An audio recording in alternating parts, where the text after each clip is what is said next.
Welcome to Close Up Radio, where our hosts, Doug Llewellyn and Jim Masters, bring you the amazing stories of people who answered the call to unlock their potential and taken control of their own success with authenticity, creativity, persistence, and resilience. Close Up Radio special guests share their knowledge and wisdom so you, the listener, can live the most empowered life possible. Close Up Radio. And now, here's today's host, Doug Llewellyn. Well, thank you so much. Hello, everybody. Welcome back to Close Up Talk Radio. Nice to have you with us. Today we're going to be talking to an author, a children's book author who writes books with a reason and a purpose. She's an amazing lady. She's more than just a children's book author. She's done so many things in her life, but it's kind of remarkable. She loves to write books for children. She's done several. But to describe a little bit about her, she's a mythologist with an emphasis in depth in Jungian psychology. She's a storyteller, an author, a humanitarian, a cultural and arts activist. That's just part of what she's done. We'll talk a little bit about the other things that she has done. But she likes to write stories that have a purpose. And we're here to talk about a book that she has just written. It's kind of hot off the press. And it really focuses on the honeybee situation. As she points out, bees don't just make honey. They're critically important to nature, much more so than most people realize. They play a really vital role as pollinators, ensuring that we have beautiful flowers, a lot of fresh fruits, and vegetables. That's just part of what the bees do. They're very, very important to us. Tragically, as you may know, bees have been dying worldwide at a rather unsustainable rate, with a lot of serious consequences for a natural world. The number of honeybee hives in the U.S., I understand, and I get this from Nina, has decreased from 6 million in the 1940s to only about 2.5 million hives in the U.S. today. That's a huge drop, from 6 million down to 2.5. Anyway, our guest is Nina Kelly. She's the author of a book called HoneyBee TreeHouse. It's a children's picture book that introduces young readers to the importance of saving bees, the importance of what bees do and what they can do to help. It's really interesting. After leaving the city to spend a few weeks at her grandmother's house, Abby and her friends, this is about what the book is about, Abby and her friends discovered just how special nature can be when they make some unexpected friends. And those friends, obviously, are bees. And along the adventure, Abby will learn all about the hard work bees do and why we need to help save them. Nina says she's trying to get little children involved. Obviously, we want adults, but you have to bring awareness to young children because children want to be of service. And her hope is that children will read her books and then ask how they can help. And I must say she was inspired to write this book doing what we all did at the beginning of the pandemic, and that is like not much of anything other than walking in nature, which she did. She spent more time in nature during the pandemic than at any other time in her life, and she became so much more connected to nature and familiar with birds and flowers. And she said she noticed the bees floating from flower to flower collecting the pollen, and of course most children and even adults are afraid of bees. But she learned a lot about bees. She has studied bees, and she points out if you leave bees alone, they're not going to harm you. Bees are much smarter than you may think. They are very community-minded. They have jobs. They do their job. And writing the book, she learned not to be afraid of them. She actually loves bees. And she realizes how important bees are to so many things in our society and in the world. The HoneyBee TreeHouse book has even drawn the attention of the World Bee Project's founder, who writes, in this beautiful book, children discover wondrous facts about these little creatures who we must depend on for most of the food that keeps us healthy. So that's what we're going to be talking about. I don't know if you knew much about bees or not, but you're going to learn a little bit about them today, and you're going to learn about an author who has written a book, hopefully, that will help the situation with the demise of the bees, which we just can't have. Anyway, our guest is Nina Kelly. She's based down in Delray Beach, Florida, where it is, thank goodness, a gorgeous, gorgeous morning. Nina, nice to have you with us. How are you today on this beautiful day?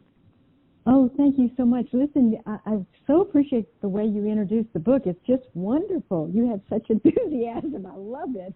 Thank you so much. Well, look, I've got the book in my hand. I don't always have that when I'm talking to an author. Sometimes they'll, but you were kind enough to send me this book. And look, I know you've written books before, children's books before, but I got to give you a lot of credit because a lot of people think about an idea for a book, and you did a book specifically for children, which means unless you are an illustrator yourself, you need to find somebody else who can work with you on the book to bring the story to life for children through the pictures. And you've done exactly that. Not only that, you've written the book, and then you've gotten it published. And that's another thing that so many people don't have a clue of what to do, and it's not easy. And the book, by the way, folks, is out. It's available at Amazon, and we'll give you more information anyway. It's called HoneyBee TreeHouse, and it's by our guest, Nina Kelly. And it was illustrated by, I guess she's a friend of yours. Is it Hernia Edwards? Is that correct? Herma Edwards. Herma. Okay.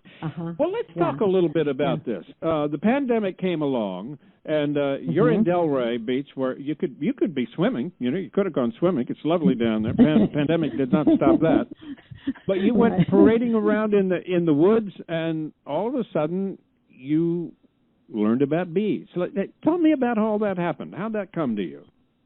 Well, I love what you said because it's so true. Life just came to a standstill, and what happened is so many of us, we had to reflect upon what are we going to do, during this time. And I just started walking around nature, and also my son lives here, and he took this opportunity to start planting so many different flowers. And of course, the more he planted, the more the birds came, the more the bees came, and it just became fascinating. And so every morning on my walk, I'd walk around, and then I started noticing. And there are more bees around than you can imagine, but they're also because of the flowers, because of the vegetation.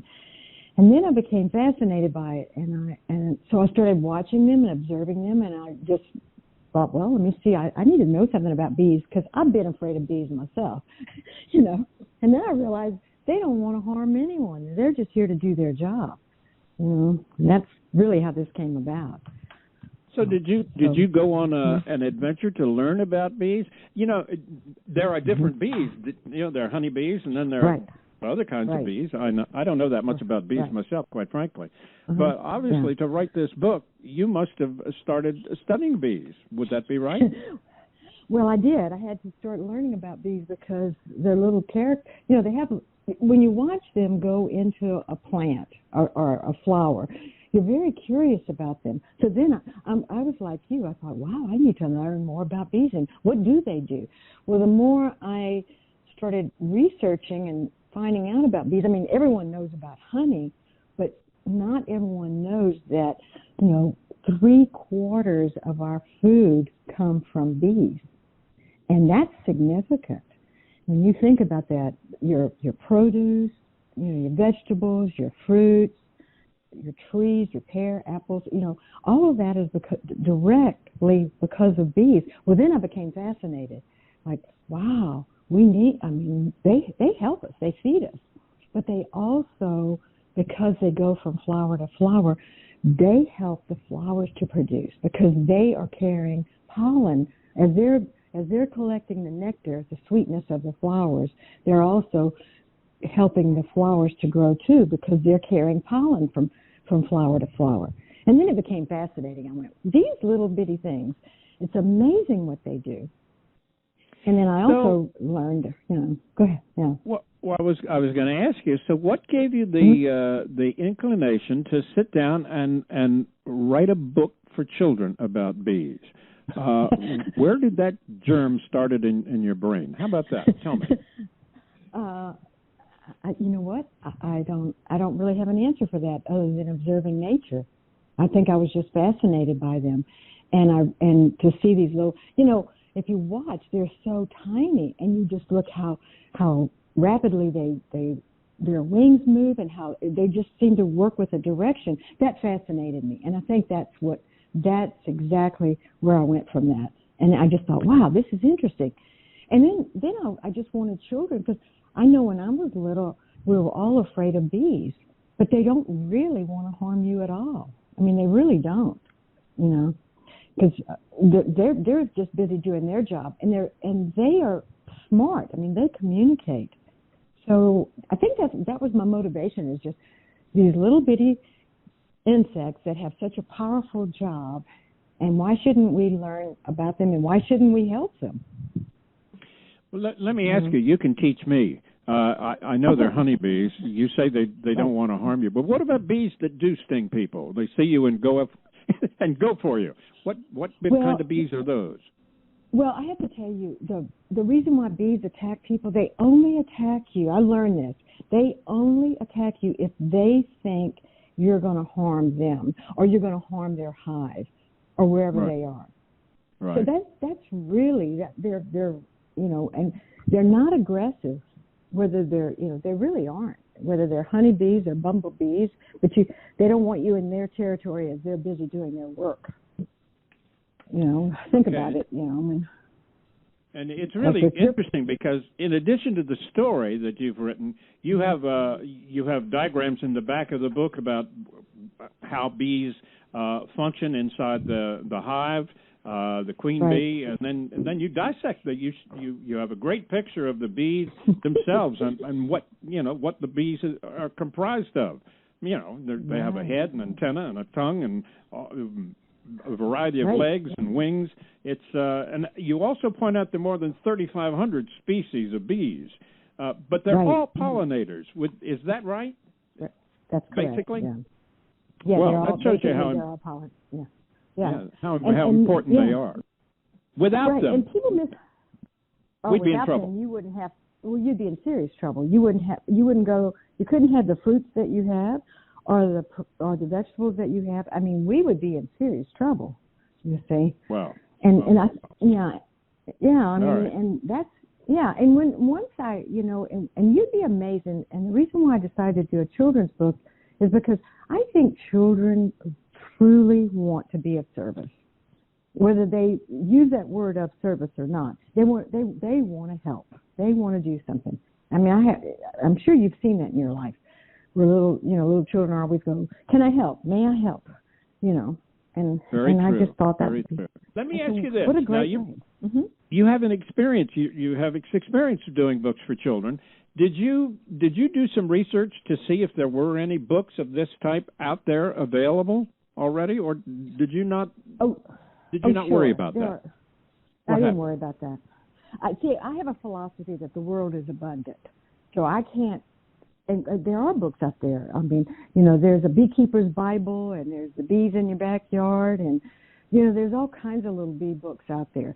But I can't worry about if somebody has written a bee book, because I also believe there's really nothing new under the sun, and we just may have a different slant on it.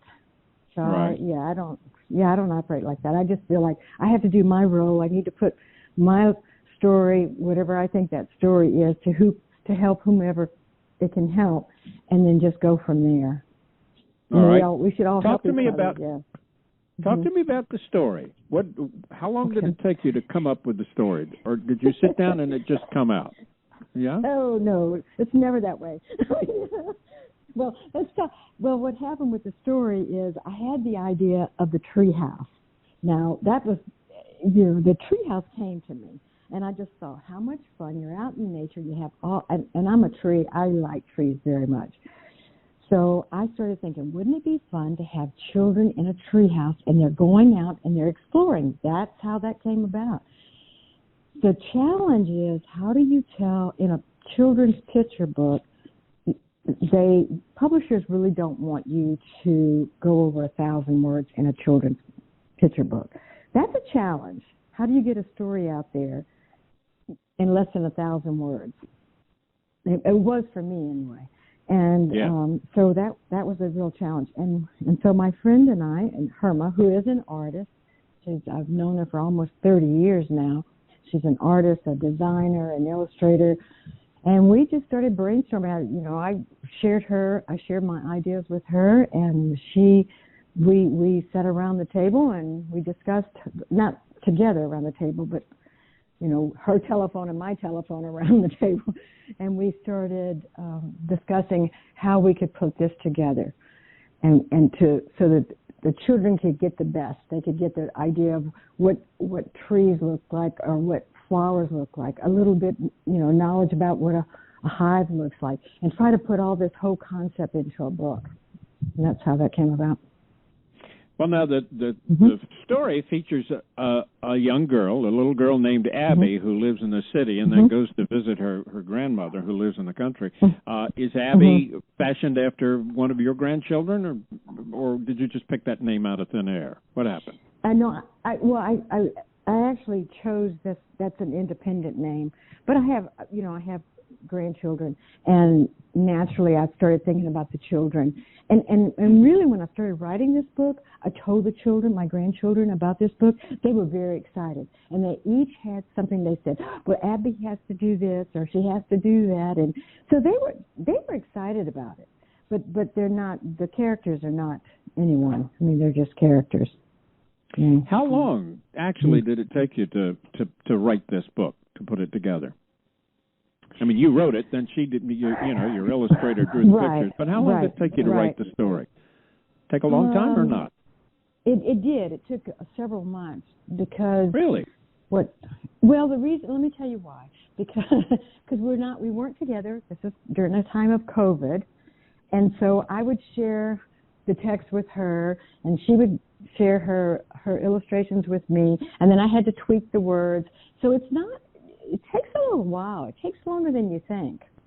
Because there again, your limitations. A novel, you have the freedom of a whole lot of words that can go for quite a time, but not in a short book. And so, yeah, it is. It's basically 27 pages of the story. Right. But obviously, you're writing for children. You gotta keep that foremost in your mind all the time. This is something children have to be able to read and understand. So let me ask you: after you wrote this, several months in the process, did you test it on your grandchildren or some others to see how they responded?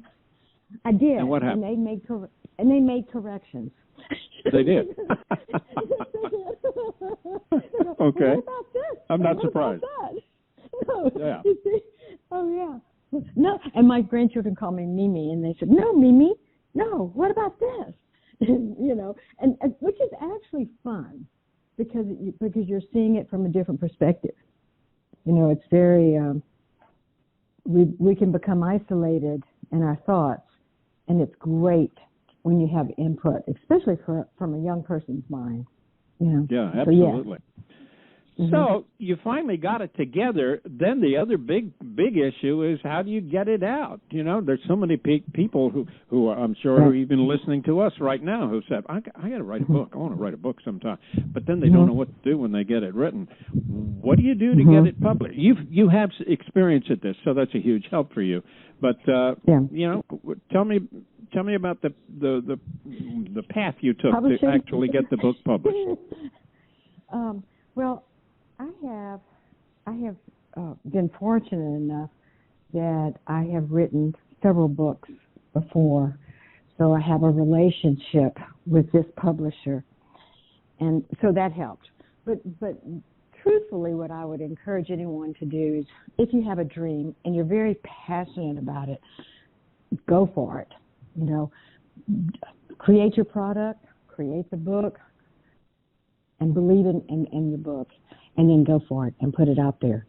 See, so but for this particular book, it's because I have had a publication, several publications with this company, with Impact, and that's how that came about. All right. Well, it's just hot off the presses, so to speak. I know this interview is early on, and since the book has been out, have you been reviewed yet? Are you gotten reaction other than from your grandchildren? What, or is it too early for that? Oh, no. Actually, I have to tell you, I'm very excited about this. This gets me excited because because I've written this book, I'm going to beekeepers meetings and things like that, and I have had an incredible reception from them, as well as other. I've had reviews on Amazon, which makes me feel really excited about. So it's only been out for a month, but I will tell you that the reception has been great. It's been really, really good, and I'm so excited about it. It just goes to show you that, I think that's great. You also learned about the World Bee Project, which I'm sure you weren't aware of when you actually started the book. Tell me a little bit about that. What can you share about that? Well, that's part of my research. And when I started doing the research and I discovered the World Bee Project and everything that they're doing, and they come out of London, I wrote to the founder, and his name is Sabaha. Hopefully I'm not mispronouncing his name. It's all right. But it's a challenging. But anyway, I asked him if I this is before the book was published, obviously, and I asked him if I sent him a copy of the text, would he give me a testimonial?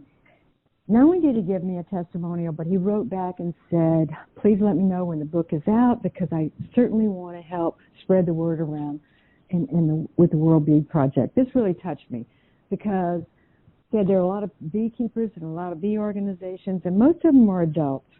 But he was so he was so kind and so generous, and responded immediately. It was wonderful. So, and he said he liked the book very much. So that's great. I'm excited about that too. I think that's great too. You've been. Let me point out again, by the way, anybody who's listening, the book is available in Amazon, and just for the record, it's called HoneyBee TreeHouse by our guest Nina M. Kelly. That's how you get it. If you have a young child who would like, a great picture book, and it's easy to read to a child. It's not that long, as I said. This would be a great gift for a child. So go to Amazon, look it up, and you can get the book there. Nina, tell me a little bit about some of the other things you've done. You've done a producer of television series. You've done other things. For example, I know you were involved in a series that did an in-depth interview with Larry King before he died, and did the show called The Voice of a Generation. Did you meet Larry? Talk to him yourself? I did, and you know what? I so appreciated meeting him. We did a documentary on the story of his life, and he was great. He talked about his vision when he was 8 years old, and what his dream was to become a radio announcer. It was wonderful. I so appreciate him because he was candid, and what was beautiful about the working with him was that he said, "Look, we're going to all make mistakes in life, but we have to learn to acknowledge those and move forward. Don't let your hiccups stop you from your dream." And I really appreciated that. I liked him. I liked him very much. And obviously, he was quite the man. And as far as interviewing everybody, I think he interviewed more people than anyone on the planet. I think he probably did in his career, no question about it. He became a legend, no question. And also, what about the film you did, the Canines for Warriors organization? You did produced a thing about that. That's what, about the dogs? Canines from the service dogs? Right. Am I right? Yes, that's it. Yes, it is. It's called A New Leash on Life, Canine for Warriors. And this is soldiers that have come back from serving our country with post-traumatic syndrome. And it is placing soldiers with dogs that have been, and they're rescue dogs. And these rescue dogs are trained to be with soldiers. This was a phenomenal documentary. I mean, it was phenomenal. And Nick Nathan is the director and producer of that, and I was an executive producer. But we won 4 Emmys on that. That was how it's an incredible story about how these soldiers come back, and they still want to come back and serve their country as they were before, be part of it. But through the trauma and the stress of everything that they've gone through, there's a transition period, And sometimes we don't realize that. But it's a great story how these dogs help them and put them back into the mainstream of life. Incredible story. Well, no question. You've really done so many various interesting things, and you're described as a mythologist. What does that mean to you? Yeah, tell me about what is that to mean to you? Okay, well, I actually have my doctorate in mythology, and mythology.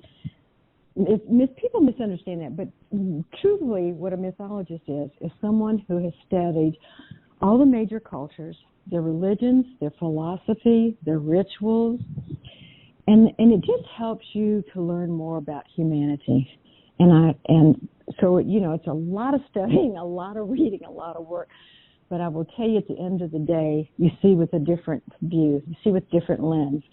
And what it gave to me was, I don't try to change people, but what I try to see is where they're coming from. And if you understand people and you understand their culture, it sure makes life a lot easier. No question about it. Mm-hmm. Hey, by the way, your other book, let's mention it. You wrote a book called Grace Has a Silent Voice. Tell me about that book. That was your first one, right? That was my first one. That book, these are true stories about the resistance. I wrote that book because I wanted to honor the silent heroes. That book is about people who I've been fortunate enough have come into my life. And it's a story of the resilience of the human spirit in times of tragedy. And so many people that come into this world, they do profound things, and it's amazing. Oftentimes they're not ever recognized. But what they go through and the other side of that is just amazing. It's never been my experience, never. When I've come across people like that or have had the opportunity to be in a scenario with them, they always want to do something to help someone else. Incredible. Especially, even during the time when it's the most tragic for them. Amazing. That's what that book's about. That's wonderful. When was that? How long ago was that you wrote that? That was in 2015. Well, that's not so long ago. Jeez, that's very recent. No. That's still available out there. That's great. It's still rocking. It's still out there. I give you so much credit. You are a very active lady, and you're working, you're functioning, and producing. What happens now? What are you going to turn to next? Any idea? Or are you just open-minded and going to wait to see what happens? No, actually, I'm in the process of doing a second edition. I've been asked to add more to Grace Has a Silent Voice. So I'm in the process of the second edition of Grace Has a Silent Voice. So I'm in the process of doing that. Yep. And then I'm also simultaneously writing a second another children's book. This will be the third one. But I'm writing another children's book. So I'm in that process right now, too. So those are the two things I'm doing. Well, you are a busy lady indeed. Nina, this has been really great to chat with you. I want to point out your website. Maybe I can caution you here. I had trouble getting it open. You may want to look into this. But anyway, Nina's website is NinaMKelly, KELLY.com. So it's Nina, NINA, Kelly.com. If you go to that website, you will find out all about what we've been talking about, her story, and where to get the book. Again, it's at Amazon, and the book again is HoneyBee TreeHouse. So if you go to the website, or actually go to Amazon, you can get it there. Nina, thanks for taking the time to chat with us. It's been amazing, and good luck. Keep up the good work. Okay. Thank you, Doug. Thank you very much. I appreciate it. Take care. Bye-bye. You are so welcome. Thank you, ma'am. Thank you. All right, folks, that'll do it for this edition. Whoa, music is getting a little too loud there. Sorry about that. But in any event, that'll wrap it up for this edition of Close Up. Nice to have you with us, and we look forward to having you back again. And don't forget the book, HoneyBee TreeHouse by Nina Kelly at Amazon. That we do. I'm Doug Llewellyn. I will see you next time, everybody. Take care.